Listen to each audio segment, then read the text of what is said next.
नमस्कार, मी जीवन होगळे, करमाळा ऑर्गॅनिक विषमुक्त आठवडे बाजारातील एक सदस्य.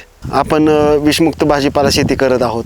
तर ही शेती आपण जवळजवळ 3-3.5 वर्षापासून करत आहोत. पाणी फाउंडेशन टीमच्या अंतर्गत आपण हे काम सुरू केलेलं आहे. आपण तूर, उडीद, मका, भाजीपाला ही पिके आपण विषमुक्तच करत आहोत. आपण सेंद्रिय शेती ही 3-3.5 वर्षापासून करत आहोत.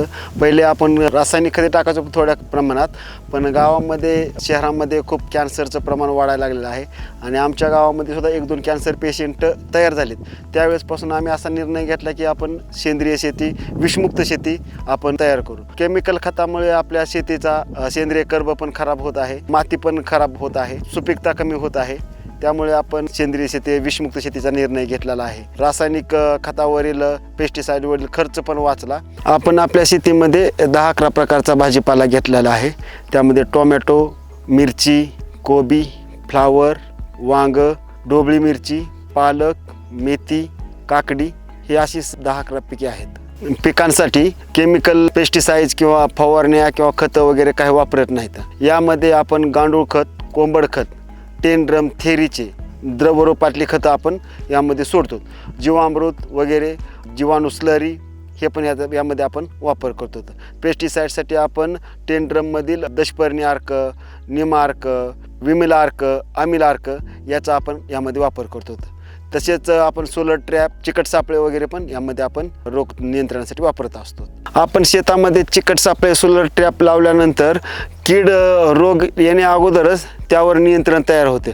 चिकट सापळ्यांना किडे वगैरे, शत्रू किडे वगैरे चिटकून बसतात आणि सोलर ट्रॅपमध्ये संध्याकाळी जे शत्रू कीटक येत असतात ते 7 ते 10च्या दरम्यान त्यांचा येण्याचा क्रम असतो. तर त्या टायमाला आपले सोलर ट्रॅप लाईट वगैरे चालू असल्यामुळे तिथे येऊन ते अडकतात आणि त्यामध्ये अशा पद्धतीनं रोग नियंत्रण, कीड नियंत्रण आपल्या सेंद्रिय भाजीपाल्याच होत असते. आपण सेंद्रिय शेती चालू केल्यापासून पिकावरील खताचा खर्च कमी होऊन उत्पादनात वाढ झालेली आहे. आपण यामध्ये खतं टाकण्यासाठी आपण घरच्या घरी निविष्ठा तयार करतो. जसं की गांडूळ खत असेल, जीवामृत असेल, जीवाणू स्लरी असतील, हे आपण घरच्या घरी, दशपर्णी अर्क असेल, निमार्क असेल, हे आपण घरच्या घरी तयार करतो. त्यामुळे त्यावरील खर्च एकदम नगण्य आहे आणि त्यावरील खर्च खूप कमी झालेला आहे रासायनिक. आपण सर्व नागरिकांनी सेंद्रिय शेतीकडे वळले पाहिजे. त्याचं कारण म्हणजे असे की आता जवळजवळ प्रत्येक गावात नाही म्हटलं तरी 1-2 पेशंट कॅन्सरचे होत आहेत. तरी आपण आपल्या कुटुंबासाठी, समाजासाठी एक सामाजिक बांधिलकी म्हणून आपण सेंद्रिय शेतीकडे वळलं पाहिजे आणि विषमुक्त अन्न हे आपण जनतेला खायला घातलेलं पाहिजे. त्यासाठी आपले सोलापूर जिल्ह्याचे SP साहेब अतुल कुलकर्णी साहेब यांनी हा उपक्रम पण राबवत आहेत. शेतकऱ्यांना पाठिंबा पण देत आहेत आणि सहकार्य पण करत आहेत. तरी सगळ्यांनी त्यांना आपण सहकार्य म्हणून आपण सेंद्रिय शेतीकडे, विषमुक्त शेतीकडे वळले पाहिजे. धन्यवाद.